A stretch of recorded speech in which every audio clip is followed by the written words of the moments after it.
आज हम बात करेंगे आईएएस प्रीलिम्स के सिलेबस के बारे में।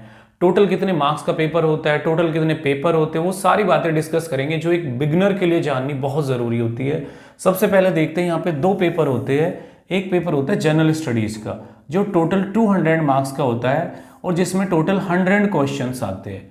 अगर बात करें सी सेट की तो ये भी 200 मार्क्स का होता है, लेकिन टोटल क्वेश्चन आते हैं वो 80 क्वेश्चन आते हैं, लेकिन ये क्वालिफाइंग नेचर का होता है। जस्ट इसमें आपको 33% क्वालिफाइंग मार्क्स लाने होते हैं। मीन्स 80 में से अराउंड आपको 27 या 26 क्वेश्चन के आसपास सही करने होते हैं। जबकि जीएस का जो होता है वो फाइनल कट ऑफ बनता है, इसके बेसिस पे आप मेंस के लिए सिलेक्ट होते हो। तो प्रीलिम्स के अगर हम सिलेबस की बात करें तो कुछ सिलेक्टेड टॉपिक है जिनको आज हम डिस्कस करेंगे। जो सबसे इंपॉर्टेंट टॉपिक है वो first topic current affair national and international. Means जो पहला टॉपिक है करंट अफेयर जिससे लगभग 10 से 15 क्वेश्चन आते हैं। जो दूसरा टॉपिक है वो history of India, Indian national movement, इससे भी अराउंड 7 to 8 क्वेश्चन आते हैं, 7 से 8 क्वेश्चन आते हैं हिस्ट्री से। तीसरा जो टॉपिक है India and world geography, means India और वर्ल्ड ज्योग्राफी से क्वेश्चन पूछे जाएंगे, लगभग 5 to 6 क्वेश्चन इससे भी आते हैं। इसके अलावा Indian polity and governance, Indian polity and governance जिससे 7 to 8 क्वेश्चन आते हैं।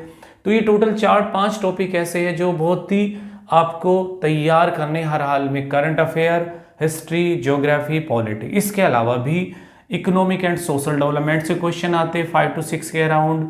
इन्वायरमेंट नेक्स्ट टॉपिक जो बहुत इंपॉर्टेंट है, इकोलॉजी एंड बायोडाइवर्सिटी, इससे भी अराउंड 4 to 5 क्वेश्चन आते हैं। जनरल साइंस जिससे कम क्वेश्चन आते हैं लेकिन इससे भी 4 to 5 क्वेश्चन के अराउंड आते हैं।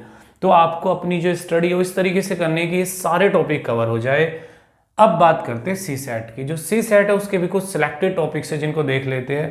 पहला जो है कॉम्प्रिहेंशन, कुछ कॉम्प्रिहेंशन आएंगे जिसमें आपको क्वेश्चन के अकॉर्डिंग उनके आंसर पर टिक करना। करीबन इससे 15 से 20 क्वेश्चंस आते हैं। इसके बाद इंटरपर्सनल स्किल, मीन्स आपको रीजनिंग के भी कुछ क्वेश्चंस आते हैं जो सब्जेक्टिव टाइप की रीजनिंग होती है, स्टेटमेंट की फॉर्म में होती है। लॉजिकल रीजनिंग भी होती है जो न्यूमेरिकल हो सकती है, वो स्टेटमेंट की फॉर्म में भी हो सकती है। 4 to 5 क्वेश्चंस इससे भी आते हैं। डिसीजन मेकिंग बहुत इंपॉर्टेंट है, प्रॉब्लम सॉल्विंग 5 to 6 क्वेश्चन इससे आते हैं। कुछ सिचुएशंस, कुछ केस स्टडी आपको दी जाएगी और आपको डिसीजन मेकिंग सोल्व करनी है। जनरल मेंटल एबिलिटी और बेसिक न्यूमरेसी, कुछ क्वेश्चन ऐसे आएंगे जो बेसिक मैथ के क्वेश्चन होंगे, 10 से 12 क्वेश्चन होते हैं।